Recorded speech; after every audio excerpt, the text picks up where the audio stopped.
안녕하십니까. 이번에는 아이튠즈 커넥트에 대해서 알아보도록 하겠습니다.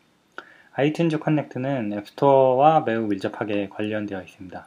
그래서 앱을 등록하고 관리하고 업데이트하고 이런 일련의 일들을 아이튠즈 커넥트를 통해서 하게 됩니다. 앱을 등록할 때는 여러 가지 정보를 입력하게 됩니다. 앱 이름이나 가격, 그리고 앱 설명, 스크린샷 이런 정보들을 입력하게 됩니다. 이런 정보를 입력할 때 참고해야 할 사항들이 몇 가지가 있습니다. 가격은 프라이스 티어라 해서 애플이 정한 가격으로 모든 국가에 매겨지게 됩니다. 그래서 가격은 국가별로 다 공통된 가격을 갖게 되고요. 그리고 번들 아이디라 해서 이제 앱 아이디인데 이것은 변경이 불가능합니다.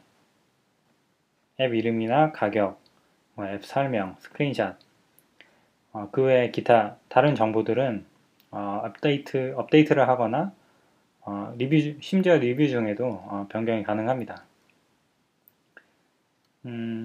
이제 아이튠즈 커넥트 앱 관리에 앱을 한번 추가해 보도록 하겠습니다. 자, 이제 아이튠즈 커넥트에 접속을 했습니다. 이제 앱을 추가하기 위해서는 Manage Your Application 이 앱 관리 탭으로 들어가면 됩니다. 자, 이제 앱 관리 화면으로 들어왔습니다. 이전에 추가했던 앱 아이콘이 보이고요. 이제 새로운 앱을 추가해 보겠습니다.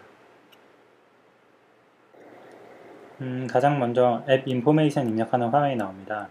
그래서 디폴트 랭귀지, 앱 네임, SKU 넘버, 번들 아이디 이러한 정보를 입력하는데요. 디폴트 랭귀지는 앱스토어 기본 언어 설정이고 그리고 앱 네임은 앱스토어에서 보여지게 될 앱 이름입니다. 앱스토어 샘플이라고 입력을 했고요.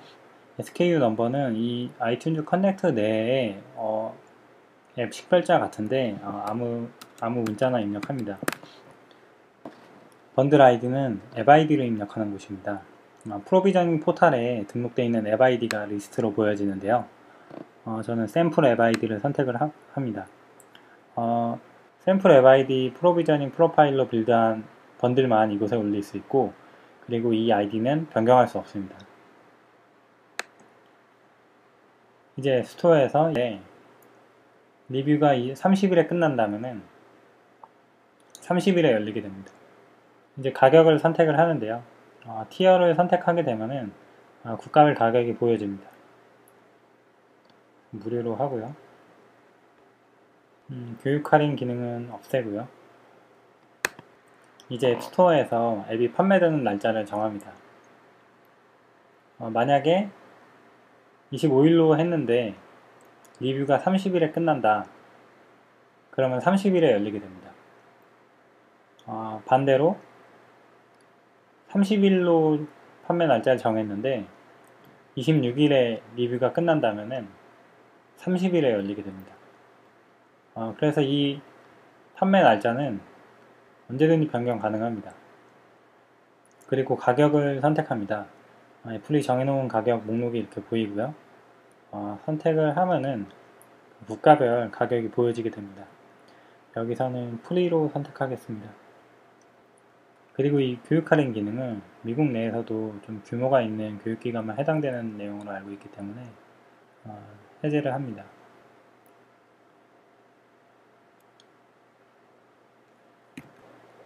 이제 마지막 페이지인데요.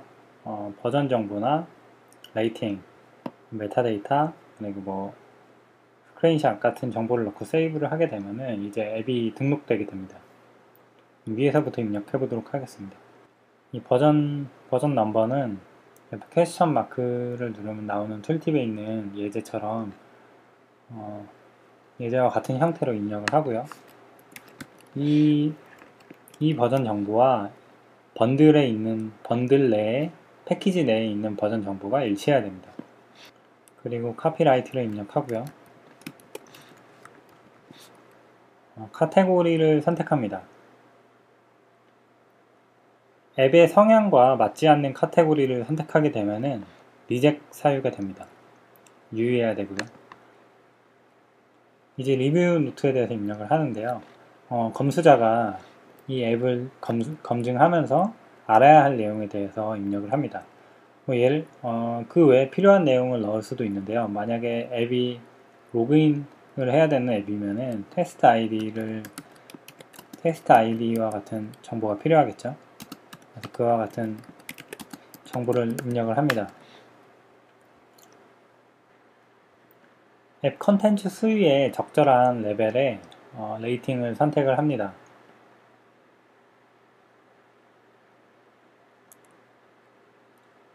그리고 메타데이터를 입력합니다.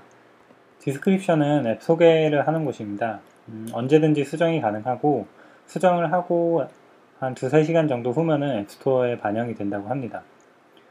그 외에 장난글이나 금칙어를 입력하면 리젝 사유가 되기도 합니다. 금칙어에 대해서는 굉장히 다양합니다. 그래서 리뷰 가이드나 아니면 이전의 사례를 많이 살펴보고 하는 것이 좋습니다.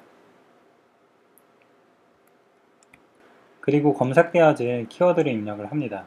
키워드는 100바이트까지 입력이 가능하고요. 컴마로 구분을 합니다. 그리고 심사 전에만 수정이 가능하고요. 그 이후에는 업데이트할 때만 수정이 가능합니다. 그 다음 서포트 이메일 어드레스는 고객에게 보여지는 이메일 정보가 아닙니다. 검수 중에 발생하는 이슈에 대해서 수신할 이메일 주소입니다. 그래서 개인 이메일 주소를 입력하면 되고요. 그 외에 아래에 있는 URL 정보는 고객에게 보여질 정보입니다. 그래서 앱 홈페이지라든지 아니면은 관련되어 있는 블로그 정보들을 입력하면 됩니다. 그 다음 라이센스 입력하는 부분인데요. 특별히 입력하지 않으면 그냥 기본 엔드유저 라이센스가 입력되게 됩니다. 그 다음 앱 아이콘과 스크린샷을 입력하겠습니다. 아이콘과 스크린샷은 규격에 맞는 이미지여야 입력을 할 수 있습니다. 조금 전에 입력을 했는데 규격에 맞지 않아서 실패를 했었습니다. 지금 다시 한번 입력해 보겠습니다. 아이콘을 넣고요.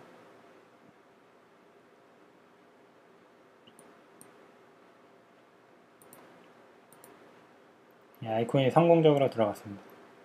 스크린샷을 넣어 보겠습니다.